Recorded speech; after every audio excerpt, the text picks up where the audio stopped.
ఇవ్వకూడదు. ఒకవేళ ఎంతమంది పిల్లలు ఉంటే ఎంతమంది పిల్లలు బడికి ఎక్కడ పెట్టుకున్నారని చెప్పి మీకు వచ్చిన ఆదాయం పెట్రోల్ మీద వచ్చి 12,000 కోట్ల రూపాయలు అవసరం అంటే 9,400 కోట్లు ఎక్కడ మాత్రం బడ్జెట్ లో కేటాయించి ప్రజలకు తెలియపడితే ఎంతమంది పిల్లలు తీసేయాలని నిర్ణయించిన అవసరం ఉంది.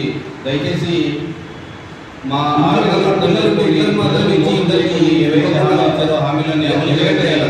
ఈ సందర్భంలో మరోసారి తెలియజేసుకుంటూ ఈ అవకాశం ఫ్రీ బస్ అన్నారు. ఫ్రీ బస్ లేదు, మహిళలకు ఉచిత బస్సు.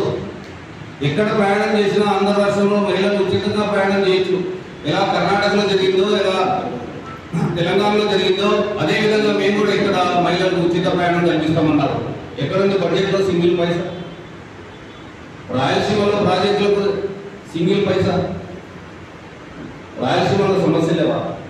సమస్యాత్మక ప్రాంతం ఏదైనా ఉందంటే ఈ రాష్ట్రంలో అది రాయలసీమనే. ఒకప్పుడు రత్నాల సీమ, ఈరోజు సమస్యల సీమ. రాయలసీమకు ₹1 కేటాయించారా? ఇక్కడ ఉన్న మినిస్టర్లు ఒక్కరైనా గలవెత్తారా?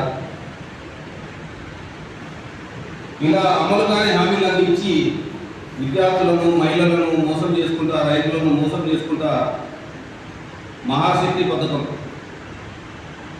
₹1,500 నెలకు, 18 సంవత్సరాలు దాటిన ప్రతి ఆడపిల్లకి ₹1,500 ఇస్తామన్నారు. ఊసేలేదు. దీపం 2 పథకంలో బడ్జెట్లో కోత, ప్రతి ఒక్క దాంట్లో కోత. ఈ కోతల ప్రభుత్వమా, కూటమి ప్రభుత్వమా? ఒకసారి ముగ్గురు కూర్చొని ఆలోచించాలి.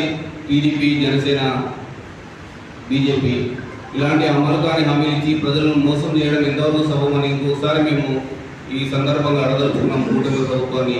మీ పాలన వచ్చి 9 నెలలు కూడా కాలేదు, అప్పుడే ప్రజల్లో వ్యతిరేకత స్టార్ట్ అయింది. ప్రజలు మీ మీద ఇప్పటికిప్పుడు ఎన్నికలు వచ్చినా కూడా కూటమి ప్రభుత్వం 10 సీట్లు కూడా వస్తాయో అనే ఆలోచనలో ఉన్నారు. ప్రజలు ఓట్లు వేస్తారని మీరు అనుకుంటుంటే అది మీ మూర్ఖత్వమే. చంద్రబాబు నాయుడు దయచేసి ఆలోచించండి. సుదీర్ఘ అనుభవంగా మీరు ఇలాంటి అమలు కానీ హామీలు ఇచ్చి ప్రజలను మోసం చేయడం